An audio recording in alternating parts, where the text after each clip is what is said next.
Hola, vamos a continuar con esto de la felicidad del ser humano, la plenitud del ser humano, qué es el ser humano, etcétera, desde el punto de vista del catecismo de la Iglesia Católica, madre y maestra.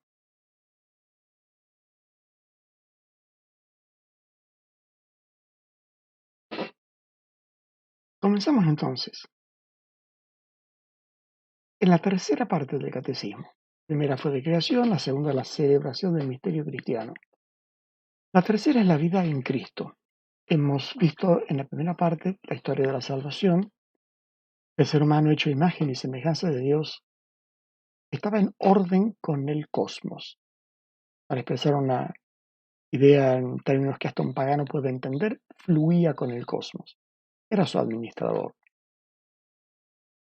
Mientras estuvo en obediencia, todo estuvo bien. Cuando intentó hacer su propio orden, destruyó el cosmos. El cosmos, que era perfecto, dejó de serlo. Y eso se llama pecado, el acto humano malo, orden que provoca dolor. De eso, Dios le prometió una salvación. Leímos en el capítulo de Génesis, capítulo 3, alrededor del versículo 14, y se fue dando una historia de salvación que culmina con el ser humano perfecto. Así como el primer ser humano fue origen y fuente de toda la maldad del ser humano siguiente, el pecado original, por la desobediencia, fue necesario una vida en perfecta obediencia, una obediencia querida, razonable, voluntaria. Ese paradigma es el verbo de Dios, persona divina, pero hecho humano, hecho hombre, verdaderamente hombre. Eso nos ha salvado. Sin embargo, la salvación no es obligatoria, porque somos seres libres. Esa salvación es una opción a aceptar y vivir. Aceptar significa vivir. No es un reconocimiento intelectual de algo bueno para otros, sino aceptarla como propia. Y conlleva aceptar también la propia humanidad, si quieren. Eso y solo puede darse en una vida idéntica a la de Cristo. Por eso las bienaventuranzas son tan importantes, donde se retrata al ser humano perfecto. En la primera sección de la tercera parte, la vocación del hombre. ¿A qué es llamado el ser humano? ¿Para qué hemos sido creados? Para esa felicidad y esa vida perfecta, pero Jesucristo, muerto y resucitado, ya no está entre nosotros. Ahora nos ha dejado su Espíritu Santo, el Espíritu del Padre y del Hijo, que actuó en la antigua alianza, actuó en la encarnación y, enviado por el Padre y el Hijo, sigue actuando en toda la historia actual de salvación. Desde fuera, antes nos dio una ley heterónoma, ahora una moción interior de la vida en el Espíritu. Dentro de eso, que es lo que plantea en la tercera parte, la primera sección, el capítulo primero habla de la dignidad del ser humano. ¿Qué es el ser humano?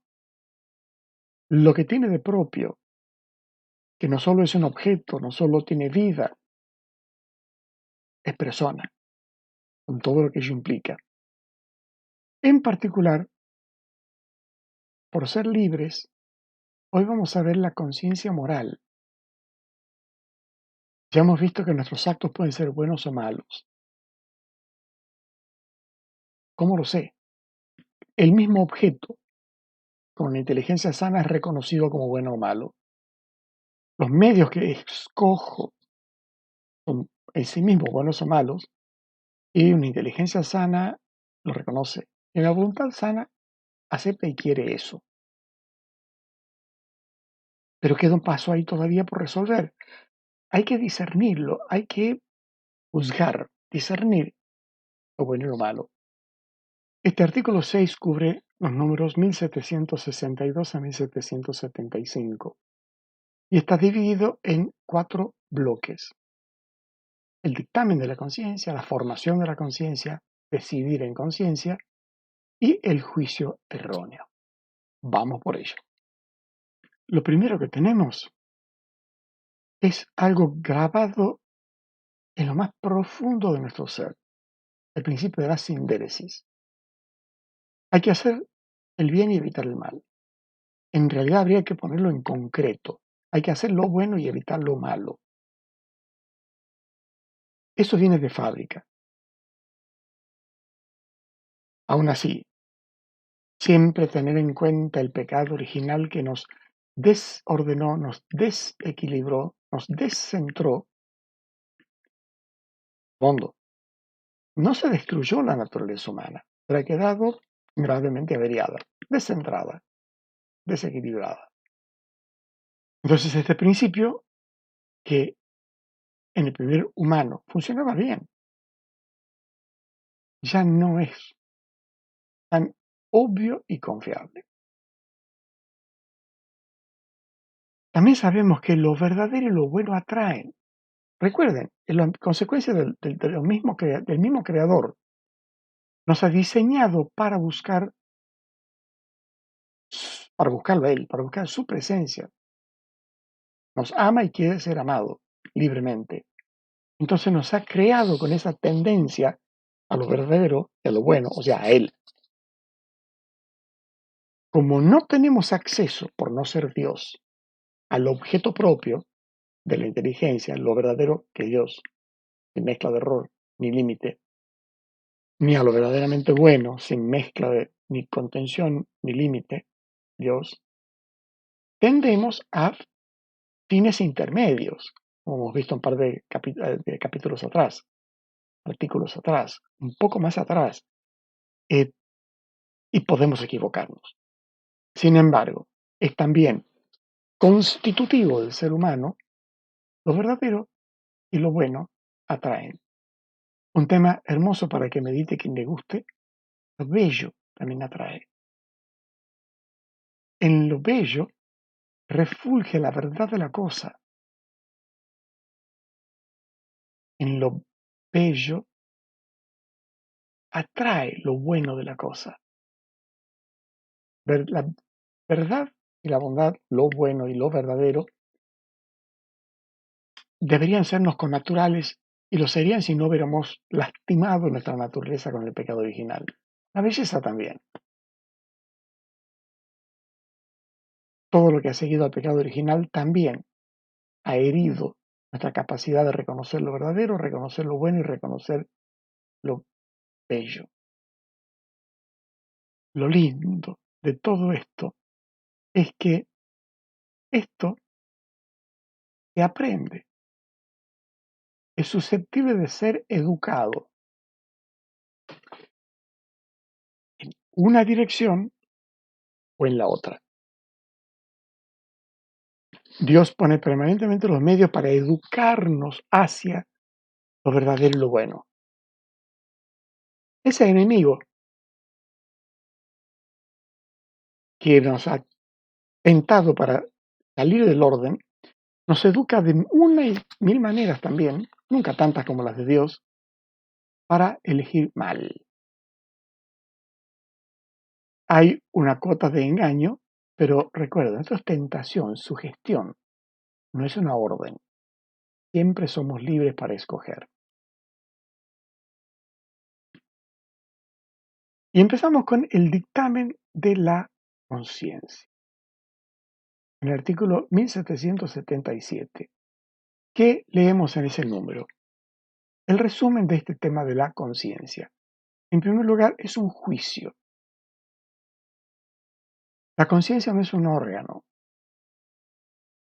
no es una colección de neuronas, es un acto, el acto de conciencia, el juicio de conciencia, que discierne, discrimina, separa lo que está bien de lo que está mal, lo que es bueno de lo que no lo es, lo que es verdad de lo que no lo es, lo que es bello de lo que no lo es, tema para discutir hasta el infinito. Pero es un juicio, el juicio de la persona. Tampoco es una cajita de la persona que hace esa tarea y se la pasa a otro procesador. Es la persona que, con su libertad, juzga y discierne si el acto que está decidiendo es bueno o malo. Es un juicio anterior al acto. La conciencia también juzga durante la ejecución del acto. ¿Por qué? Porque todo acto tiene un comienzo y un fin. Hay un camino, un procedimiento, un proceso. Hay un punto de origen y un punto de llegada, el fin que busco. Y un camino. En ese camino tengo medios.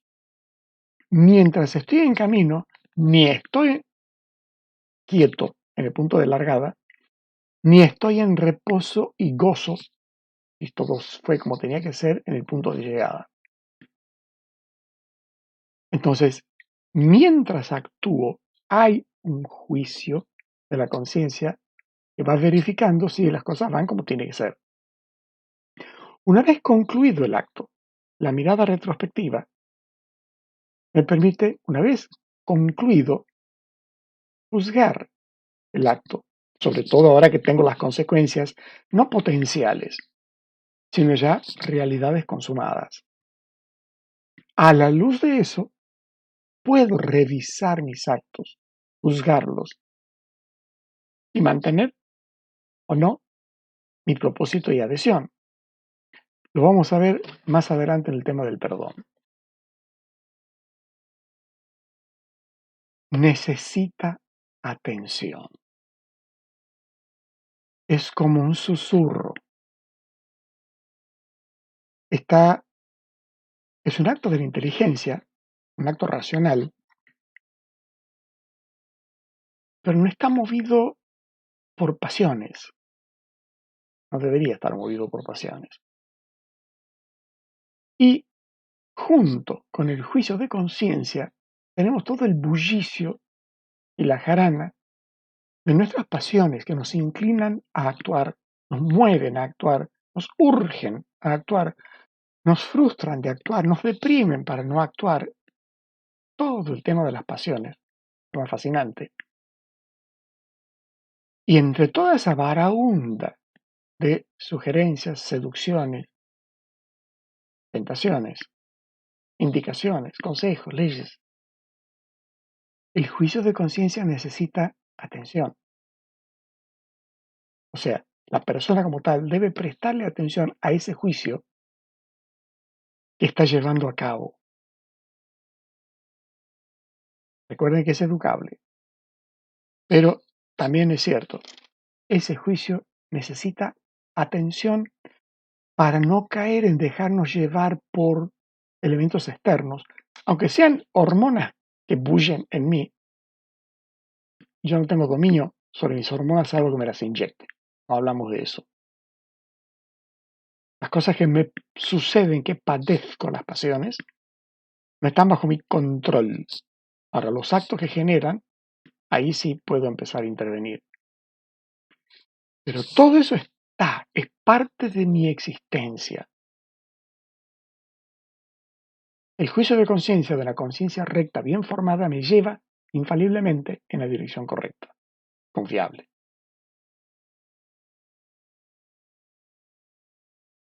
Como debe ser una decisión exacta,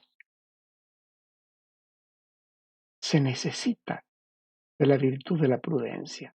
Depende de la virtud de la prudencia. Auriga de las virtudes es la que da el justo medio a todas las virtudes. Necesitamos haber cultivado y crecido en prudencia para poder tener un buen juicio de conciencia. Educa. Soy libre, por lo tanto soy responsable. Es el juicio de conciencia fundamental en el tema de la responsabilidad, porque soy responsable de lo que hice. Entonces, si juzgué mal, lo más probable es que la maldad, desorden que tiene ese juicio, sea también responsabilidad mía. Un juicio imprudente, y la mayor parte de las veces es porque no formé adecuadamente mi prudencia. Es decir, se llega a una conciencia recta e infalible, pero realmente llega después de un camino. Por otro lado, y esto es un tema tan duro y difícil, hay casos en que la conciencia se equivoca. Recuerden, ha sido educada. Entonces, el juicio de mi conciencia puede decirme esto es lo que hay que hacer y hay que hacerlo así. Y recuerden, los actos son buenos o malos en sí mismos. También son buenos o malos según mi intención. Entonces, si he sido educado, entrenado, amaestrado para juzgar mal y juzgo mal, es probable que una capa de ese juicio de conciencia esté reclamando el error y pidiendo ser escuchada. Y sin embargo, si mi conciencia, mi juicio de conciencia me dice debes hacer esto, debo hacer eso, aunque esté equivocado. Es moralmente obligatorio seguir el juicio de conciencia. Eso se da normalmente en un conflicto entre dos fuentes para el juicio. Y recuerden que tenemos la fuente interna y fuente externa. La fuente externa tiene dos modalidades: las leyes del cosmos, el orden puesto por Dios, y la explicitación que nos da Dios, que es su ley, que recuerden, es heterónoma, porque la debemos internalizar y hacer propias, porque somos de Dios. Entonces, la objetividad, leo la ley, veo el orden, repugna algo. Sin embargo, mi conciencia me dice, porque he sido mal educado, mal entrenado y nunca me tomé el trabajo de corregir, debo hacer la decisión que me dicta la conciencia. Porque si obro en contra de mi conciencia, eso es un acto profundamente desordenado. Va en contra de mi conciencia. Esto lean el número 1790, arduo. Conciencia errónea obliga. Vamos a volver sobre eso cuando pasemos por ahí. Se dice que está presente en el corazón de la persona. Es interno, es muy propio. La conciencia moral ordena practicar el bien y evitar el mal, principio de la sindéresis. Usa las opiniones concretas, las opciones concretas, aprobando lo bueno y denunciando lo que es malo. Todo en referencia al último fin, que es Dios, y a cada uno de los fines intermedios, ahí es donde actúa. Es un juicio de la razón, que juzga la cualidad moral del hecho, pero es un juicio. ¿Esto es bueno o es malo? No puedo dejar de mencionar también aquí cómo todo el sistema en el que vivimos, que hemos construido, tiende a sacarnos, a quitarnos los elementos para poder ser felices. Como por ejemplo, se ha hecho detestable la palabra juzgar, se ha hecho detestable la palabra discernir, se ha hecho detestable la palabra discriminar. ¿Por qué? Para que no separemos lo bueno de lo malo y hagamos lo malo.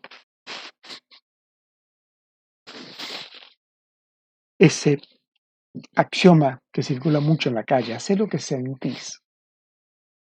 Pongámoslo en un vocabulario más explícito. Es dejarte llevar por las pasiones que no solo no has educado, sino que el sistema las educó por ti. Donde el mal ejemplo permanente, la presión permanente, un gobierno que premia al transgresor y castiga al cumplidor, está deformando profundamente la conciencia de la gente, prudencia. Para ser recto necesito tener una recta conciencia moral. Por eso es de gran interés para el enemigo del ser humano que no tengamos una conciencia, que no obremos según el juicio de la conciencia, sino según las pasiones. Ese hacer lo que sentís nos pone por debajo de los animales, porque los animales sienten y reaccionan programados por el instinto. Pero el instinto está grabado en los cromosomas por el creador. En principio es infalible. No hablemos de casos puntuales, hablemos de lo que es la regla. El ser humano no es que no sienta, siente, pero no reacciona programado por el instinto. Conoce y discierne. Eso lo hace persona, libre.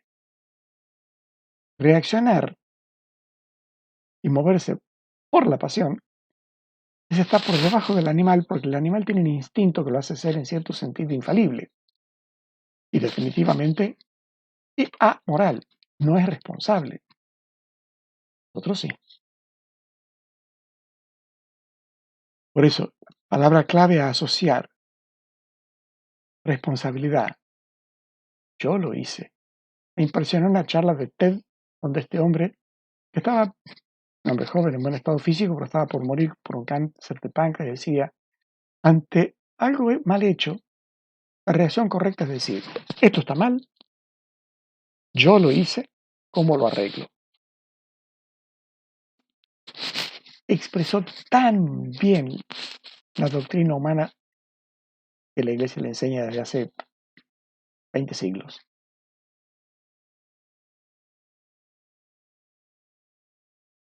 Es cierto, Dios está por encima de nuestra conciencia. Existe el perdón, existe la misericordia. No estamos hablando de eso ahora.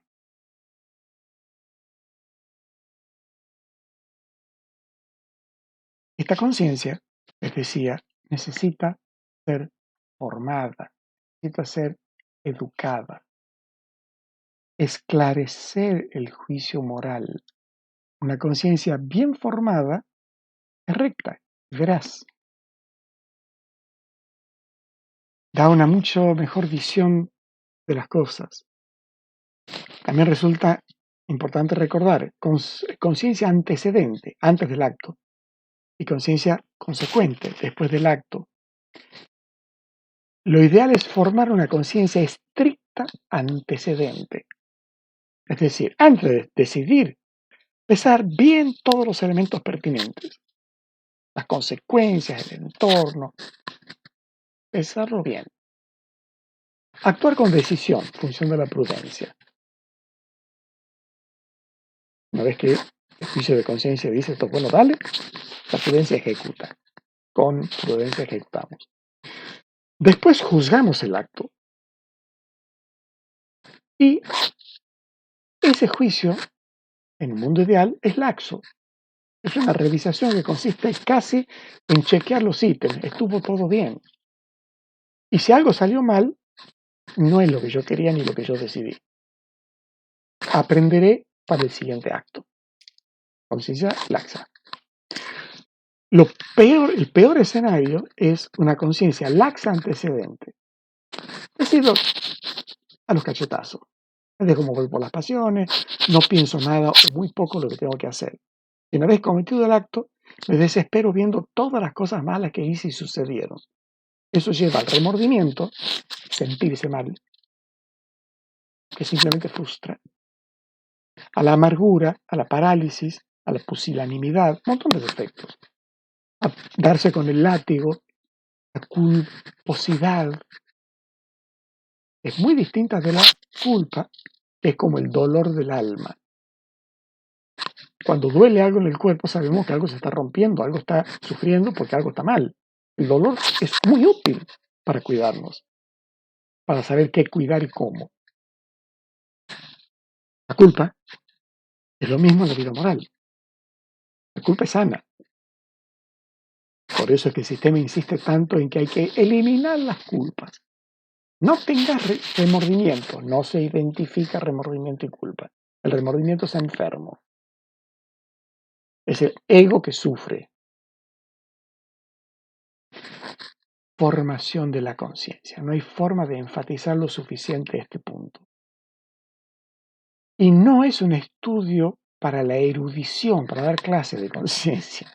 Es un estudio para la formación humana, para llegar a una plena humanidad que pueda obrar rápido, bien, fácil y con gusto. Definición de virtud, ¿se acuerdan? La contrapartida de una saludable culpa. Cuando hice algo mal y me doy cuenta y lo padezco, ojo, distinto a lo que padecen los demás por lo que yo hice, eso merece pena. Estamos hablando de culpa. Lo contrario es la complacencia. Es como el que se droga, el que se emborracha, o el que ha logrado alpargatear la conciencia hasta que no siente más. Hay un adagio que me dijeron que es de origen de la India. Mi conciencia es como un gancho de 3 picos que gira dentro de mí cada vez que hago mal. Pero si lo dejo girar lo suficiente, hace un agujero y ya no me jode más. Desafortunadamente, eso tiene bastante de cierto. La conciencia se educa en ambas direcciones. ¿Cuánto y hasta cuándo? Toda la vida.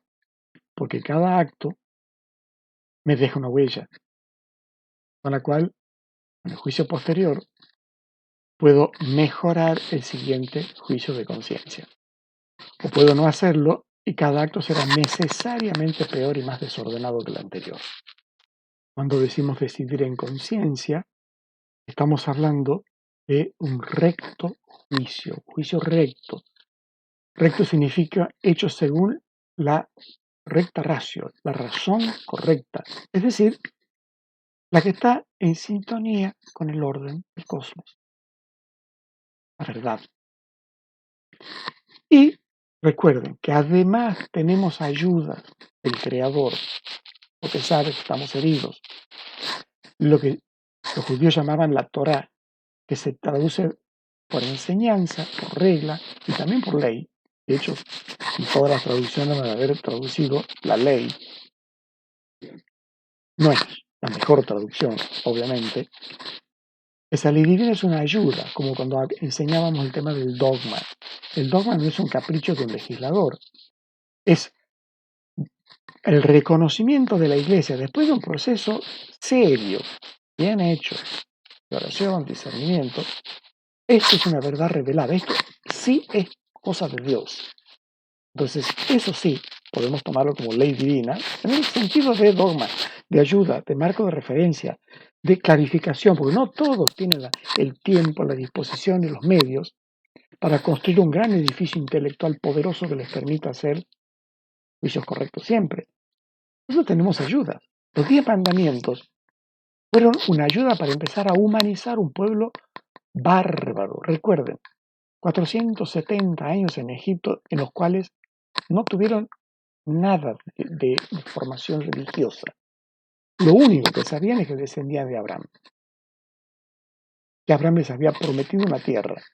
Piensen en el entorno de la época y cómo entraron de hecho. Que iban a ser muchos y que Dios estaba con ellos. Punto. Pero hubo que empezar a educarlos con la ley del talión. No destruyas al que te cae mal. Si te hiere, pues hasta un daño equivalente. No, como figura al principio de la Biblia, Lamec, 7 veces más se vengaría él. Recta ratio y la ley divina.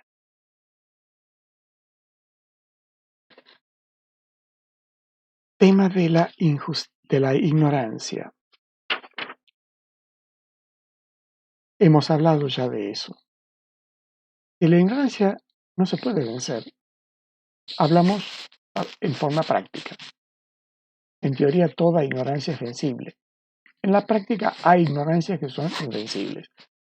El ejemplo clásico, una ley que no se publica. ¿Cómo la puedo cumplir? ¿Cómo me pueden castigar por no cumplirla si no se la conoce? Sin embargo, esa ignorancia genera un daño. Puede ser que yo no tenga culpa por el hecho, pero el daño está hecho. Ese daño debe ser reparado.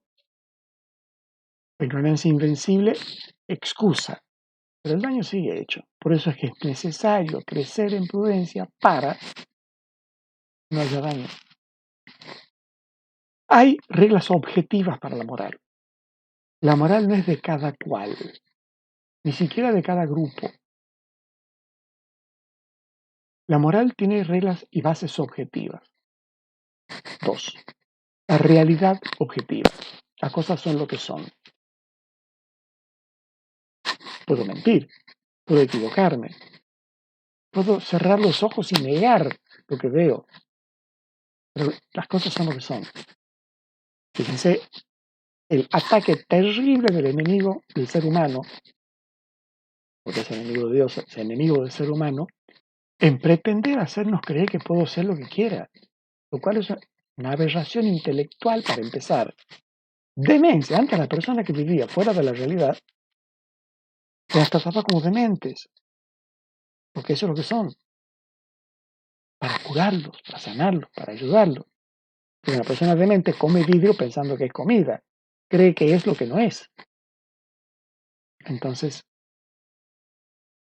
tenemos la realidad objetiva que da una moral objetiva, refrendada, explicitada, hecha más accesible por la revelación de Dios. Bien, que quede claro esto entonces, y que culpa es el dolor del alma, es consecuencia del desorden de mi decisión, que puede ser querido o no querido.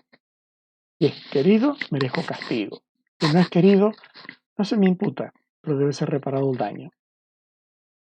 La pena es el costo que debo pagar, el precio que debo pagar por el daño causado. La reparación, la satisfacción son distintas. Ambas deben ser tenidas en cuenta, pero reconocerlas distintas en el juicio sobre mí mismo y en el juicio sobre los demás. Por último, el juicio erróneo, del cual ya hemos hablado, depende de la ignorancia, de la invisibilidad de la ignorancia. En el caso del juicio erróneo, debo seguir mi conciencia. En todo caso, educarla a partir de ahí. Necesitaremos de la virtud de la prudencia, necesitaríamos consejos, necesitamos experiencia, gente que se me arrime y yo deje que me enseñe si es buena. Continuaremos con otros temas para poder seguir el camino hacia esa perfección querida por Dios y buena para nosotros.